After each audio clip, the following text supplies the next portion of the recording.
آپ کے لیے، آپ کے بچوں کے لیے یہ جاننا بہت ضروری ہے کہ ہم فلسطین سے، مسجد اقصی سے، بیت المقدس سے محبت کیوں کرتے ہیں۔ در حقیقت یہی وہ ارض مقدس ہے جو انبیاء علیہ السلام کا مسکن رہی ہے۔ اسی سرزمین کی جانب حضرت ابراہیم علیہ السلام نے ہجرت کی تھی اور حضرت داؤد علیہ السلام نے اسی شہر میں سکونت رکھی اور یہیں پہ اپنا محراب تعمیر فرمایا۔ حضرت سلیمان علیہ السلام بھی اسی شہر میں موجود تخت پر بیٹھ کر پوری دنیا پر حکومت کیا کرتے تھے۔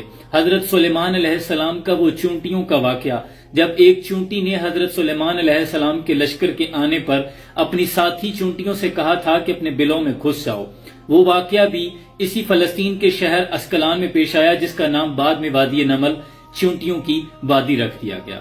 حضرت زکریا علیہ السلام نے بھی فلسطین اسی ارض مقدس میں سکونت رکھی اور اپنا محراب تعمیر فرمایا۔ یہی وہ ارض مقدس ہے جس کے بارے میں حضرت موسیٰ علیہ السلام نے اپنے ساتھیوں سے کہا تھا کہ اس شہر میں داخل ہو جاؤ۔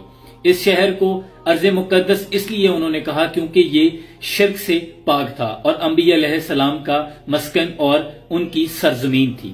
یہی وہ ارض مقدس ہے جہاں حضرت بی بی مریم سلام اللہ کے ہاں حضرت عیسیٰ علیہ السلام کی ولادت ہوئی۔ اسی ارض مقدس سے حضرت عیسیٰ علیہ السلام کو اللہ نے آسمانوں پہ اٹھا لیا تھا اور قرب قیامت میں اسی کی ایک مقام سفید مینار پہ حضرت عیسیٰ علیہ السلام کا ظہور ہوگا، اور اسی ارض مقدس میں حضرت عیسیٰ علیہ السلام مسیح الدجال کو قتل کریں گے۔ فلسطین وہ ارض مقدس ہے جہاں نبی اکرم صلی اللہ علیہ وسلم کو معراج پر تشریف لے جانے سے پہلے فلسطین یعنی بیت المقدس لایا گیا۔ سبحان الذی اسریٰ بعبدہ لیلا من المسجد الحرام الی المسجد الاقصی، یعنی مسجد اقصی حضور اکرم صلی اللہ علیہ وسلم تشریف لائے، اور یہی وہ ارض مقدس ہے جہاں حضور اکرم صلی اللہ علیہ وسلم کی امامت میں کم و بیش 1,24,000 انبیاء اکرام نے حضور کی امامت میں نماز ادا فرمائی۔ نماز کی فرضیت کے بعد فلسطین کو یعنی بیت المقدس کو ہی قبلہ اول ہونے کا اعزاز بھی حاصل ہے۔ پھر بعد میں نبی اکرم صلی اللہ علیہ وسلم کی رضا کے مطابق مسجد قبلتین میں مسجد الحرام کو مسلمانوں کے لیے قبلہ مقرر کیا گیا۔ حضرت ابو ذر غفاری رضی اللہ تعالیٰ عنہ فرماتے ہیں کہ میں نے نبی اکرم صلی اللہ علیہ وسلم سے پوچھا کہ یا رسول اللہ صلی اللہ علیہ وسلم، اس ارض زمین پر سب سے پہلی مسجد کون سی بنائی گئی؟ تو حضور نے فرمایا کہ مسجد الحرام۔ تو میں نے پوچھا یا رسول اللہ اس کے بعد دوسری مسجد؟ تو آپ نے فرمایا کہ بیت المقدس یعنی مسجد اقصی۔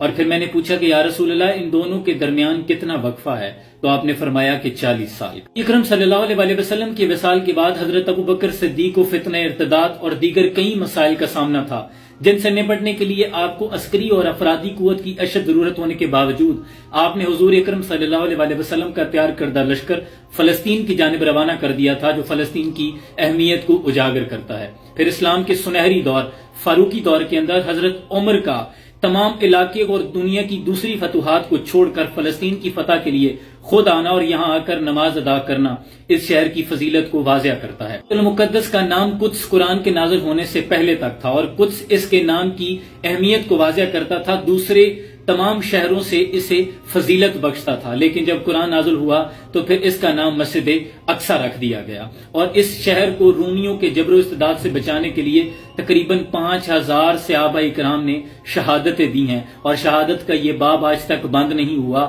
آج بھی جاری و ساری ہے۔ فلسطین کی عظمت کا اندازہ اس بات سے بھی لگایا جا سکتا ہے کہ یہاں ادا کرنے والی نماز کا ثواب 500 گنا دوسری نمازوں سے زیادہ ہے۔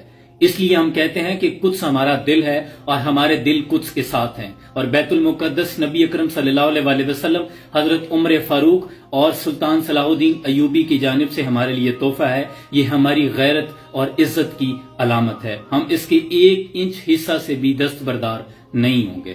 اللہ قدس کی رونقیں بحال رکھے اور اس کی جانب میلی آنکھوں سے دیکھنے والوں کو نیست و نابود فرما دے۔ سلام پہنچے۔